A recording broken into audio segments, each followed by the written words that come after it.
Hello, who are you and where are you from? My name is Michael Goldberg, and I live in the beautiful Florida Keys. And what city is this that we're in? We are in Islamorada, which is close to the center of the Keys. And what do you do? I own a dive business here in Islamorada called Key Dives, and I also am the co-founder of iCare, which is a coral restoration group here. We've been working out on the coral reef for the past just over 2 years, trying to rebuild our reefs. And you said something about before the interview yesterday about knowing, seeing the coral for 20 years or something, or underwater for 20 years. I started diving decades ago. I'm always nervous of telling people how long I've been diving for. It gives away my age, but suffice to say, a very long time ago. And when I got into the dive industry as a dive instructor, I got into it because of the beauty of the coral reefs, the marine life, and all that it had to showcase to recreational divers.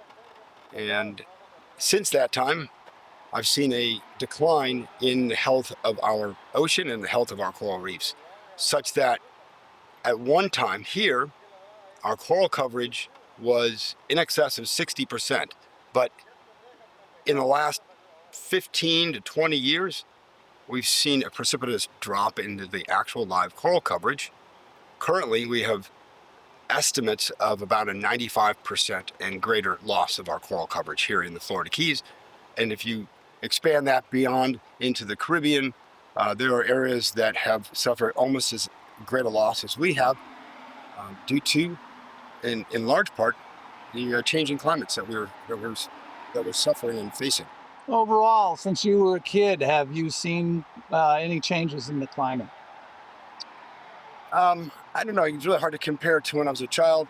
I grew up in Los Angeles, but I would have to say that since I got into the dive industry, yeah, absolutely. I mean, I've watched underwater specifically what's happened, seen what's called coral bleaching events, seen those on numerous occasions and what that does. And coral bleaching is caused by increased water temperatures, and it is probably the single largest reason why we've seen or had a large loss in our coral reefs. But absolutely, I've seen a significant change in our ocean temperatures. I see a change in our weather patterns. Undoubtedly, living on a coast in a hurricane area, I've seen stronger and stronger hurricanes over the last 30 plus years. So yeah, absolutely. And so, what does your foundation do exactly? It tries to restore these coral reefs, or what does it do? Yeah, I mean, in essence, that is our overarching goal. We work with recreational divers. They are the workforce that we employ to go out and help rebuild our reefs. So if you wanted to go on a vacation diving, one of the things that we ask of you is to come with us and help us plant coral. And we take out recreational divers every week to help do just that. It's largely over the last 10 years been something reserved mostly for just scientists, but the mechanics of actually putting coral down on the sea floor, it doesn't take a science background. It takes us to oversee the work that's being done. It takes us to monitor and maintain the work that's being done, pick the right locations for the species, depth, conditions, and so forth. But the actual act of putting the coral on the reef, which is very satisfying for a recreational diver, especially ones that are kind of long in the tooth like me, get a chance to give back. Most of the people that I dive with now were diving 35 or more years ago, and they don't know what it used to look like. Their baseline is what we see today or what they saw 5 years ago. But the folks that are like me got to see what it was like, really would love, as a kind of a last act, to get that ball in rolling so that maybe the next generation or the generation of that can possibly see some of the things that we used to dive in and see the coral and the fish life and the beauty that we've largely lost. So you've addressed some of it already, but as for the future, are you optimistic or pessimistic, and what can we do? I'm optimistic. I wouldn't have started this foundation if I didn't believe that there was a really good chance of us being successful. there would be no point. I would have retired. I'm at the point of retirement now anyway, and I would have just packed it in and just got an RV and tooled around the country, maybe do something like you're doing and bike across the country. I don't know.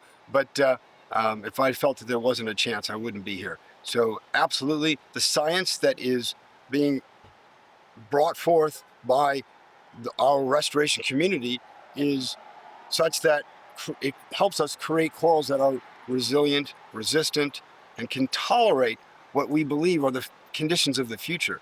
Not just putting coral out and hope they survive, because that's a waste of everyone's resources, time, money. It doesn't make sense.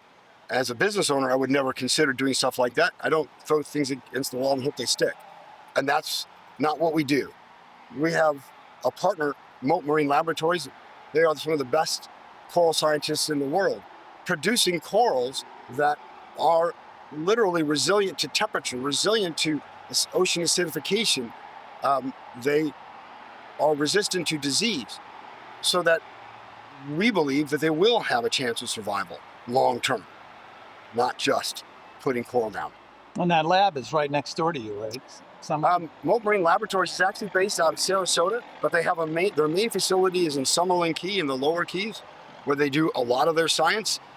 They also do a lot of their science up in Sarasota, but we also have right here in Islamorada an onshore coral nursery where we raise the corals that we literally put out on the seafloor in partnership with Mote Marine Laboratory. Fantastic. Here on the 9th of February in the Florida Keys. Thank you very much. Thank you for taking the time to stop and chat with me. Good luck on your bike ride. Thank you.